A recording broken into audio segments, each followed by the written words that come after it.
Welcome to the G Podcast. We're back today, October 14, 2020, at 9:38 p.m. Hopefully all you viewers are having a wonderful day. In recent podcasts, we spoke about the Lakers and how they won the championship, and even the book I recommended in The Kite Runner by Khaled Hosseini. But now, we have a special guest with us, Lance Armstrong. Hey, what's up, guys? Hope you're all doing well. Alright, Lance. Some people may not know who you are, so provide us with a brief introduction and I could ask questions from there. Okay, so my name is Lance Armstrong. Generally, people know me as a Tour de France cyclist who won 7 times, but that came to a short halt due to some major circumstances. Before we get to those circumstances, I would love to ask about your early career and what it was like to actually become a Tour de France cyclist.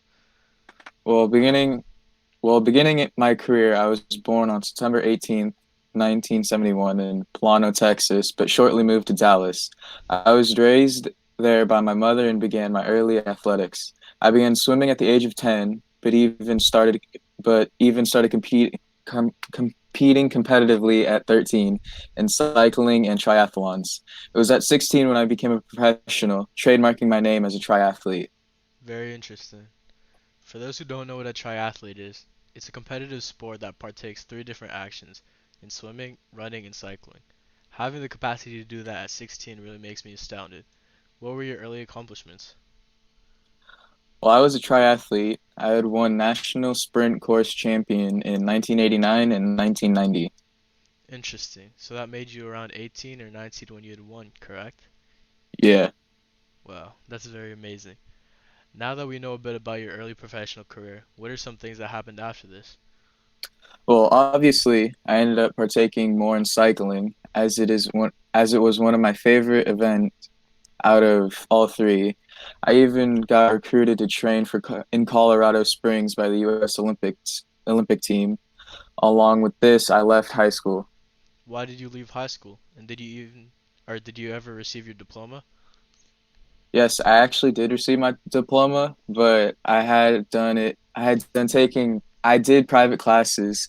I received it in 1989. I only left the school scene as I wanted to focus on training myself to become a professional as I can in the sport. Wow, you had so much potential as a young man. What were your steps to become a professional level athlete, especially reaching stages of Tour de France? Well, actually, shortly after training with the development team for the US, I qualified for the 1990 Junior World Team, placing 11th in the World Championship road race. I actually competed in the race with the best time for any American. This only helped me continue to strive competing in the Union Grand Prix and Thrift Drug Classic. In both of these races, I had also received first place. So many accomplishments. Yeah, these came with so many more. My biggest being the victories in the Tour de Prum. As some of you know, Tour de Pont is the event that US holds similar to Tour de France.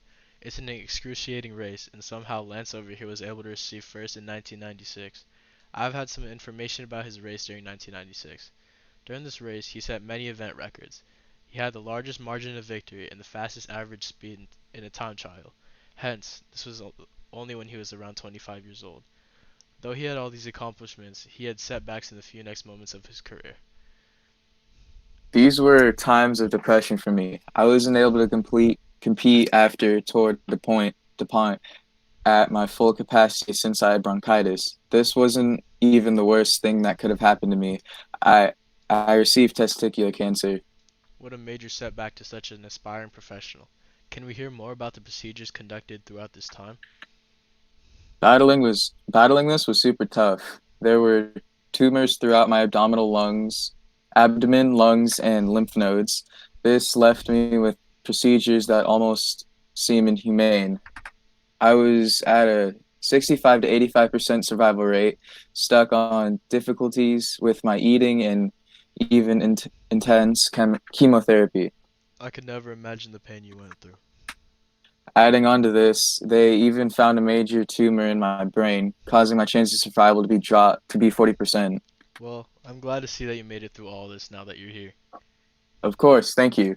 I finally I was finally off and cleared by February 1997, long ways from October 1996. 4 months of pain. I'm very sorry. Now that you're all well, what was it looking like post cancer? Oh, back to competing 100%. I wanted to get back on the track and compete once again. Did people have faith in you, and what happened with you going back to competition? Oh, definitely not. People were scared of me. They thought I wasn't going to be able to make or to compete again, especially with everything I've been through. This only boosted my confidence and allowing me to become the second American to win the Tour de France. Wow, what a comeback. This progressed all the way to the 7 wins up to 2005, with only one major problem throughout all my tour races. During my fifth victory, I had felt ill before my race. I fell, avoided crashes, and even swerved many times. It was very difficult, but I still pulled through. Unbelievable. Although there are all these major accomplishments, there's one downside that some of the viewers may not have heard yet: the allegations. Here come the major allocation circumstances we began with. I could talk from here. I just need confirmation from you. After you retired, many people didn't believe that you were legit, causing many allegations. For example, David Walsh, an Irish sports writer, had believed that you used drugs, especially due to Michelle Ferrari, an Italian doctor who had already been infamous for supplying performance enhancers. True. All of it was denied by me in the beginning, but now I understand my foolishness. I have confessed. There was more to this though. When Floyd Landis, one of Armstrong's partners, had said that he's used drugs in 2006 during Tour de France, this was only more enticing evidence. That snitch. Only deserved. You even denied your case all the way to 2012, although it began all the way in 1999. Why? I never thought I would have gotten caught. It was only in 2013 that I realized I had confessed. I had finally needed to say something. Did you think that it was all worth it? It was not worth it. Every title of mine had been stripped. Along with this, I was banned from cycling. I was caught for doping red-handed, and I deserved every piece of it. Now that it's been a few years, what have you tried to show your remorse? Well, it began in 2013 when I actually started what I had done. I was exhausted with all the problems I had, and when I got interviewed by Oprah, I just made sure to release all of my doing. I was even given fraud. I was even given fraud, and I agreed to pay $5 million to settle it.